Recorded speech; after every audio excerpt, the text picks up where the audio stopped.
24/7 አዲስ ነው የሥራ ልምዳችንን እያስቀጠልን ነው የምንገኘው። ይሄ አሁን የቆስጣ ማሳችን ነው። ሽንኩርት ማሳችን አለ። እዚህ ጋር ሎሚ አለ፣ ሙዝ አለ፣ ሸንኮራ አለ። እዚህ ጋር እንደምታየው ያው እዚህ ጋር በምንችለው ወደ 28 አይነት የሚበሉ እጽዋቶች አሉ። የማይበሉ ደግሞ የአካባቢውን ነባራዊ አየር ወይም ደግሞ ኤንቫይሮንመንቱን ለመቀየር ከግራር ጀምሮ ከዋንዛ ጀምሮ ወደ 80 ምናምን የሚሆኑ እጽዋቶች አሉ። አንደኛ ህፃናቶች አሉ፣ ከብቶች አሉ። እዚህ አካባቢው ላይ ንጹህ አየር መሆን መቻል አለበት።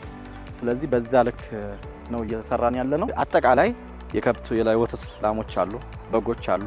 ሁሉንም የአቀናይቶ ያዘ። በዛው ልክ ደግሞ እርስ በርሱ ተመጋጋቢ የከብቶቹ ፍግ ወይም ደግሞ ተረፈ ምርታቸው ለእርሻው እንትን ነው ማዳበሪያ ነው።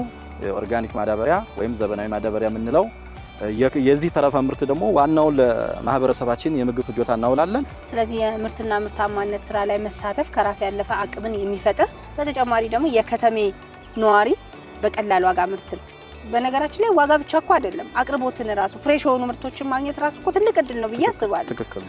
ትክክል ነው። እውነቱን ለማውራት እንዳልሽው አንደኛ ማንንም ሰው መጥቶ ማረጋገጥ ይችላል።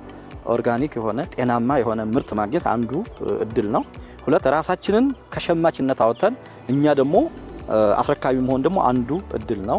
ሁለት ለሀገራችን ይሄ አተረፈ አላተረፈ ተብሎ የሚተው ስራ አይደለም። ይሄ የመኖር ያለ መኖር የህልውና ጉዳይ ነው። የምግብ ፍጆታ ከሌለሽ መኖር አይችልም። ስለዚህ ምንም ይሁን ምን መቀጠል የለበት ስራ ነው። ለሀገሪቷ ሞተር ነው። ስለዚህ ለዚች ሀገር ለማንኛውም ሀገር የግብርና ስራ ግዴታ ሳንወድ የምንገባበት ስራ ነው።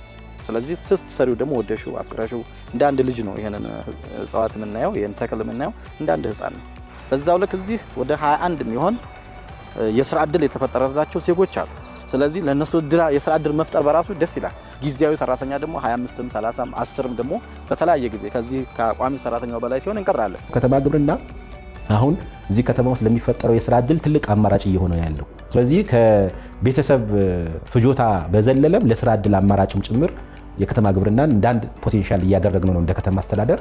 ስለዚህ እነዚህ ደግሞ ወደ ስራ ሲገቡ የስራ እድሉ የሚያስፈልገውን አስፈላጊው ድጋፍ፣ የፋይናንስ ድጋፍ፣ የመስሪያ ቦታ ድጋፍ፣ ተቋማቶች ላይ ያላቸው ክፍት ቦታዎችን የማመቻቸት እነዚህ ነገሮች በተቀናጀ መንገድ ከሰራን ጥሩ ውጤት እናመጣለን። ያቀድነውም ያሰብነውም ዓላማ ከማሳካት አንጻር ኢኒሼቲቭም ውጤታማ ከማድረግ አንጻር እየሄድንበት ያለው ርቀት ትክክለኛ መስመር ላይ መሆኑና ይሄንን አጠናክሮ መሄድ ያስፈልጋል።